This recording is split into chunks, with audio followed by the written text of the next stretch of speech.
안녕하세요. 목동 안치과의 안상우 원장입니다. 자, 오늘은 치료를 받은 치과 보철물이나 임플란트가 사람이 죽고 난 뒤에 오랜 시간이 지나고 나면 어떻게 남아있는지에 대해서 한번 알아보려고 해요.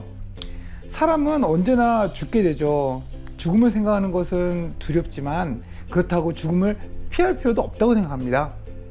우리 몸에 있는 치과 재료가 우리가 죽은 다음에 어떻게 되는지 알아보기 위해서는 우선적으로 치과 보철물의 재료에 대해서 생각을 해볼 필요가 있습니다. 우선 치과에서 사용하는 치과용 재료는 금이나 메탈과 같은 금속이 있어요. 또한 치아와 같은 색을 띠게 하기 위해서 포세린이나 레진이라는 재료를 사용하게 됩니다. 포세린이라는 재료는 일종의 도자기를 의미해요. 이게 구워가지고 만들거든요. 치아색이 나는 도자기인 것이죠. 레진이라는 재료는 치아의 색을 띠고 있으며 치아와 물성이 비슷해서 치아의 수복물이나 또는 접착제로 사용하는 합성수지입니다. 또한 우리가 최근에 많이 듣는 임플란트는 티타늄으로 이루어져 있어서 우리 몸에 식립이 되고 나면은 이 골과 유착이 돼요. 이렇게 치과 보철물의 재료에 대해서 확인을 했다면 이제 이 재료들이 시간이 지나면서 어떻게 변하는지 생각해 보면은 죽고 난 뒤에 우리 몸에 어떤 형태로 남아있을 것인지 예측해 볼 수 있습니다. 일단 금속으로 이루어진 보철물이 있다면 고대에 발굴된 유해를 보면서 시간이 지나면 어떻게 될지 유추를 해볼 수 있어요.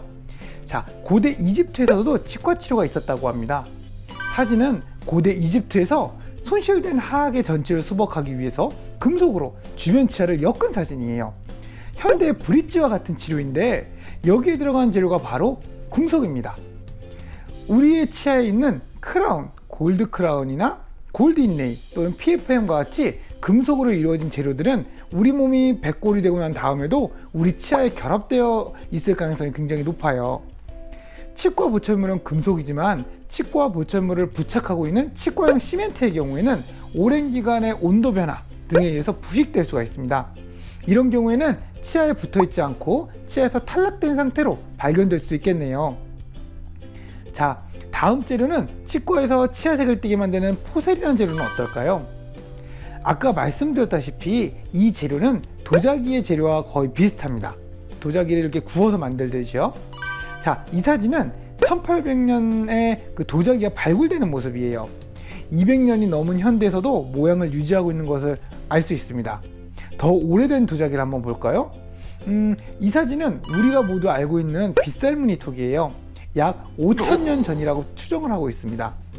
이런 식으로 도자기가 오래 남아있듯이 치과용 포세린은 오랜 기간 유골과 함께 남아있을 가능성이 높아요. 레진의 경우에는 건조된 상태로 오래 유지되게 되면 형태가 변할 수가 있거든요. 그렇기 때문에 온도라든지 여러 가지 상황에 의해서 변형이 된다면 치아와 탈락된 상태로 관 바닥에 조각처럼 남아있을 것입니다. 아마 그게 레진이라는 거를 인지 못할 수도 있어요. 자, 그럼 임플란트의 경우는 어떨까요?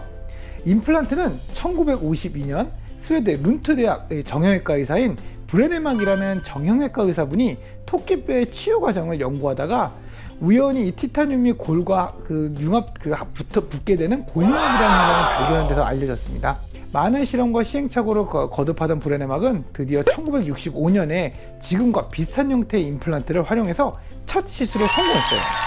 엄밀히 말하자면 임플란트는 70년 가까이 된 치료 방법입니다. 임플란트의 재료는 아까 말씀드렸다시피 티타늄이에요. 이 티타늄은 열 전도도가 낮고 가벼운 금속 중에서는 강도와 내식성이 매우 뛰어난 재료입니다.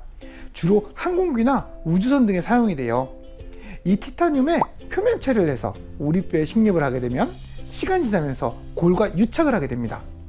티타늄 표면에는 뼈가 자라서 붙어버리기 때문에 나중에 유해가 되더라도 뼈가 탈락하지 않고 붙어있을 가능성이 높습니다.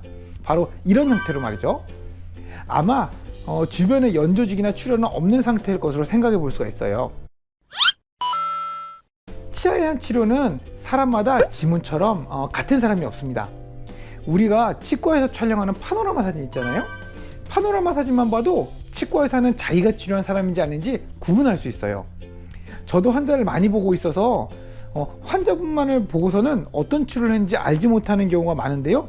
그럴 때 구강내나 파노라마 사진을 보면은 이 사람이 언제 어떤 치료를 받았다는 것을 기억을 할 수 있습니다. 실제로 지역에서 신원 확인이 힘든 시실이나 유골이 발견되면 해당 유골의 파노라마를 찍어서 주변 치과에 보내 신원을 확인하는 경우도 있어요. 이전에 제가 치대생일 때 방사선과 교수님의 일화를 한번 들어보면 교수님이 전문의 수련을 받을 때 방사선과로 어떤 중년 여성의 머리가 포장되어 왔다고 합니다. 아마 국과수였겠죠. 고인의 파노라마 사진을 찍어야 하는데 머리만 했으니까 찍을 수가 없잖아요. 그래서 이 머리를 파노라마 사진 가운데 있을 수 있게 그 방사선 촬영장 안에 들어가서 들고 있었다고 합니다. 아마도 이런 자세였겠죠. 이렇게 해서 나온 파노라마 사진을 주변 치과에 보여주면서 결과적으로 신원을 확인했다고 해요. 어떠셨나요? 좀 흥미가 있으셨나요? 어떤 프로그램에서 물리학자분이 죽음에 대한 의견을 이야기한 적이 있었습니다. 참 마음에 남는 말이었는데 죽음은 어찌 보면 물리학적으로 매우 자연스러운 상태일 것이라고 이야기를 하더라고요. 전 처음에 그 말을 듣고 그게 무슨 의미야 라고 생각을 했는데, 우리 몸을 유지하기 위해서 우리는 주변의 에너지를 이용하고 필요한 물질을 선별하면서 그 몸을 유지하게 됩니다.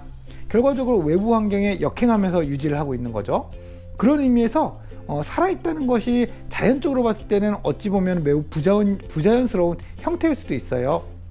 죽는다는 것은 이런 형태가 없어지기 때문에 자연으로 돌아간다는 의미가 될 수도 있다는 것 말이죠.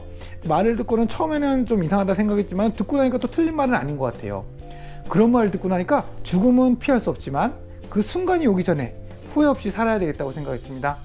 가족이나 친구 그리고 다른 사람들한테 도움이 되고 기억이 될 수 있는 사람이 되어야 되겠다고 말이에요. 시청해 주셔서 감사합니다.